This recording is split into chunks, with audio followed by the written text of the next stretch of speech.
Bismillahirrahmanirrahim. Assalamualaikum warahmatullahi wabarakatuh. Alhamdulillahillazi arsala rasulahu bil huda wa dinil haq liyuzhirahu 'ala dini kulli wa kafa billahi syahida. Asyhadu an la ilaha illallah wa asyhadu anna Muhammadan abduhu wa rasuluhu la nabiyya ba'da amma ba'du. Baik, rekan-rekan mahasiswa-mahasiswi yang Bapak muliakan karena Allah Subhanahu wa taala. Alhamdulillah pada kesempatan kali ini kita akan bahas terkait dengan konsep ilmu takrij hadis, yang mana dalam perkuliahan ini kita lebih fokuskan kepada konsep awal karena ini adalah pertemuan awal materi kita pada kesempatan kali ini. Baik, untuk takrij hadis ini pasti ilmu-ilmu pertama dan perdana yang saudara ketahui bahwasanya di sini sudah jelas Bapak sampaikan bahwa tahukah Anda apa takrij hadis? Ada yang tahu?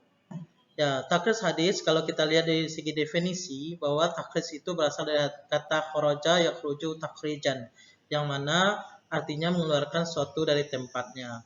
Berarti sesuatu yang kita keluarkan berarti termasuk berasal dari kata kharaja, ya, dari bahasa Arab. Kemudian kalau kita lihat di definisi dari hadis, yakni al hadisu huwa ma udifa ila nabi sallallahu alaihi wasallam min qaulin au fi'lin au taqririn au sifatin.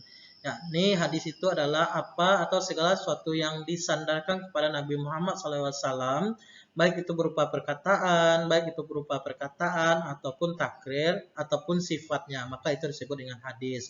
Namun para ulama dalam hal ini ada juga beberapa pendapat terkait ini, apakah hadis itu dipandang oleh para ulama muhaddisin, apakah hadis itu dipandang oleh ulama fuqaha, ataupun hadis itu dipandang di segi ulama usuliyin. Maka ini kembali kepada kita bagaimana kita memahaminya. Namun dari segi umum hadis itu yakninya segala sesuatu yang disandarkan kepada Rasulullah.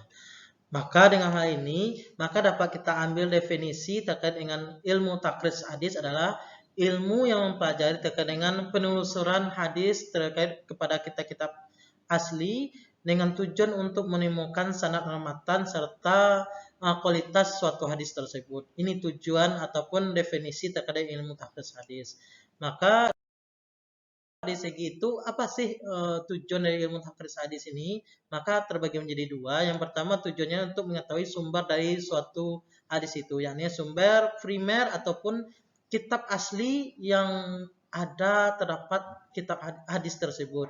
Yang kedua, yakninya untuk mengetahui kualitas suatu hadis. Maka seseorang yang paham dengan ilmu takrij hadis, maka dua hal ini dia akan tujuan utamanya adalah untuk mengetahui hadis itu sumbernya dari mana. Yang kedua, yakninya kualitas hadis itu apa? Apakah bisa diterima, apakah ditolak atau makbul atau mardud.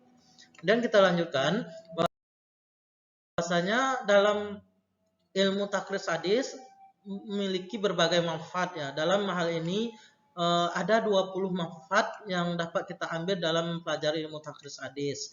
Ya, dapat Bapak simpulkan dari 20 takrij hadis ini, yang pertama itu kita akan mengetahui bahwa hadis ini berasal dari sumber apapun. Ya, apakah sumber dari kutubus sittah nanti, apakah sumbernya dari kutubut tis'ah, ya. Ini yang kita dapatkan nanti, dan kita akan ketahui hadis itu secara lengkap nanti, baik itu dari muttasil sampai rasulnya, siapa sanadnya, apa matan secara lengkapnya, dan siapa perawinya, dan itu dari kitab siapa kita akan ketahui. Yang kedua akan kita ketahui tentang kesenambungan sanad hadis itu atau muttasil sampai ke Rasulullah. Ini harus kita pahami.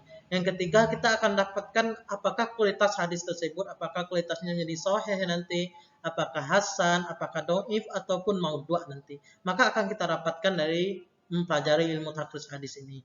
Kemudian kita juga akan dapati nanti bagaimana penilaian-penilaian para ulama terkait dengan ilmu takrij hadis ini. Maka dengan adanya penilaian-penilaian para ulama, maka kita akan mendapatkan bagaimana pandangan ulama terkait dengan hadis, bagaimana pandangan ulama terkait dengan sanad matannya dan sebagainya.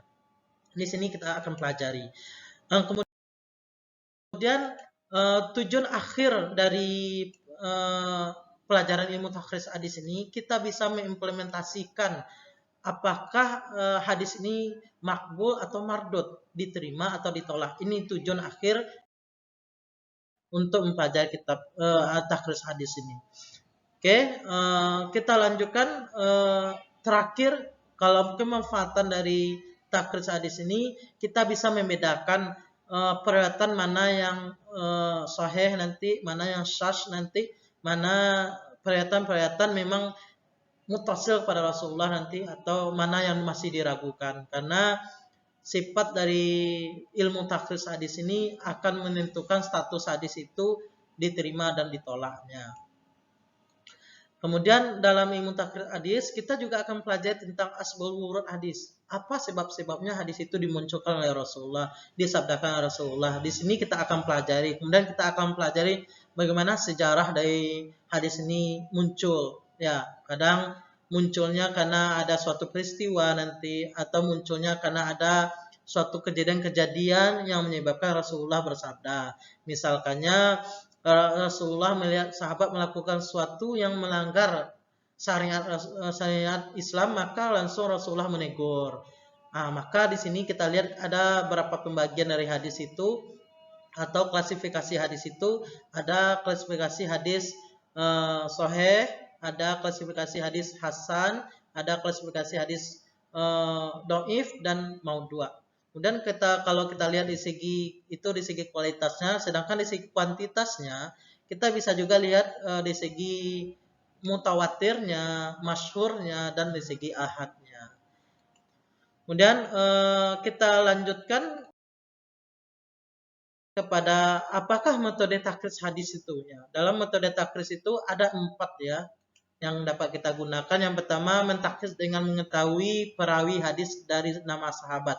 Ya, yang kedua, kita mentakrij hadis dengan mengetahui permulaan lafaz hadis tersebut. Yang ketiga itu dengan mentakrij dengan mengetahui lafaz matan hadis. Yang keempat dengan mentakrij hadis dengan berdasarkan tema hadis. Dan ini insya Allah akan kita pelajari pada tema selanjutnya dengan indikator-indikator yang lebih merinci nanti, karena ini adalah konsep pengantar ilmu takrij hadis nanti. Insya Allah akan kita tampilkan segera. Kemudian dalam objek kajian takrij hadis ini kita terbagi 2 ya. Dalam kajiannya itu sebenarnya untuk takrij hadis ini lebih kepada penelitian, karena kita meneliti atau menelusuri hadis-hadis yang kita dapati dan bagaimana sanadnya sampai mufasil kepada Rasulullah nanti, atau apakah hadis ini bisa dijadikan hujah atau tidak nih, maka kita lakukan dengan bentuk kajian atau penelitian. Pertama, penelitian dalam bentuk sanad, yang kedua penelitian dalam bentuk matannya. Maka dalam mata kuliah pertama ini, takrij hadis 1 ataupun kritik matan, kritik sanad, kita lebih mengkaji terkait dengan kesanatan. Ya, insya Allah nanti kita ending dan konten dari kajian takrij hadis ini, artinya kita menghasilkan sebuah hasil laporan penelitian terkait dengan kritik sanad hadis tersebut. Kemudian kita lanjutkan, kita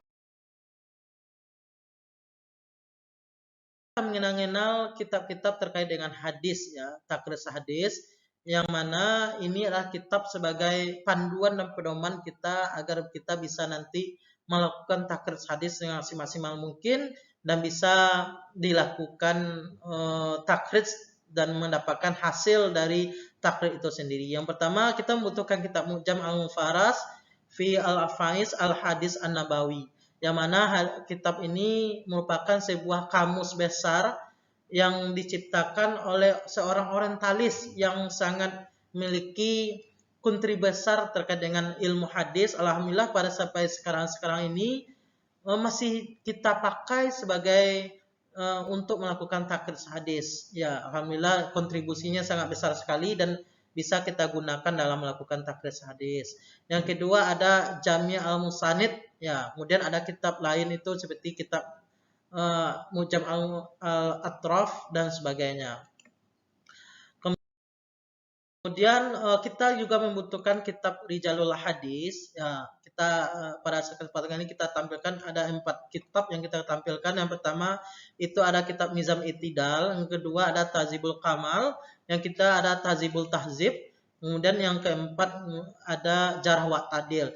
Keempat kitab ini kita gunakan pertama untuk mendeteksi ya kapan dia sanad itu lahir atau perawi itu lahir, kapan wafatnya, di mana dia tinggal, bagaimana kontribusinya, bagaimana perjalanan menuntut ilmunya, siapa murid dan siapa gurunya, dan serta bagaimana penilaian para ulama terkait ini.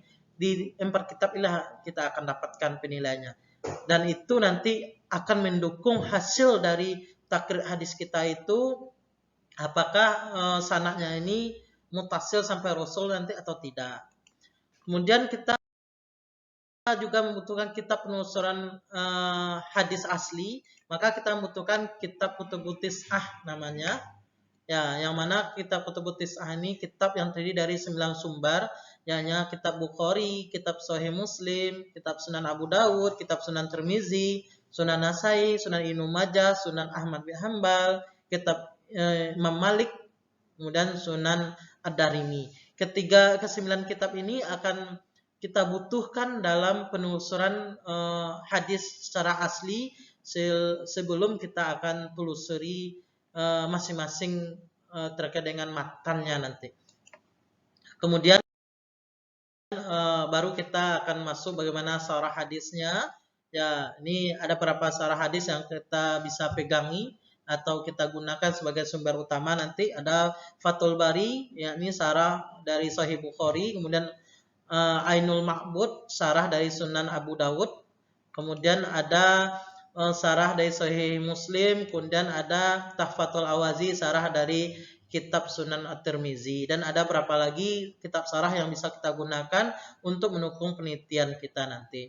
Kemudian alur ya, bagaimana alur penelitian yang kita lakukan untuk takrij sanad ini. Yang pertama ya, kita akan menelusuri sebuah hadis yang kita dapati nanti, ya potong hadis yang kita dapati nanti kita akan telusuri menggunakan mu'jam. Ya, menggunakan mu'jam nanti. Kemudian setelah kita dapatkan mu'jam, kita akan telusuri langsung di manakah hadis itu terdapat di kitab Kutubut Tis'ah. Setelah kita dapatkan di Kutubut Tis'ah, baru kita akan menelusuri sanad-sanad dari hadis tersebut, perawinya, untuk mendeteksi perawinya itu apakah perawinya itu adilkah, dobitkah, atau dinilai kepada orang yang qazib dan sebagainya. Maka baru nanti kita membutuhkan kitab-kitab syarah untuk membantu dari penilaian syarah kita. Baru kita nanti terakhir apa status hadisnya di sana kita dapatkan. Oke, demikian nanti terkait dengan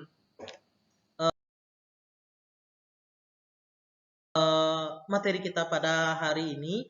Semoga dapat dipahami dan mampu kita implementasikan dalam praktikum nantinya, dan kita sama-sama belajar untuk mendapatkan status hadis dengan semaksimal mungkin, sehingga dalam sebuah penelitian yang kita lakukan itu bisa berguna dan bermanfaat bagi orang lainnya yang belum mampu untuk melakukan penelitian yang seperti mana yang kita lakukan.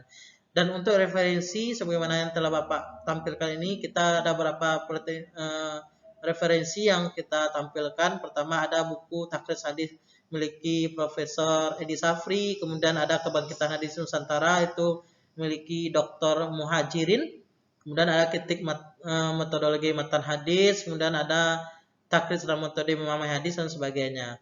Baik, demikian yang dapat Bapak sampaikan. Mohon maaf dapat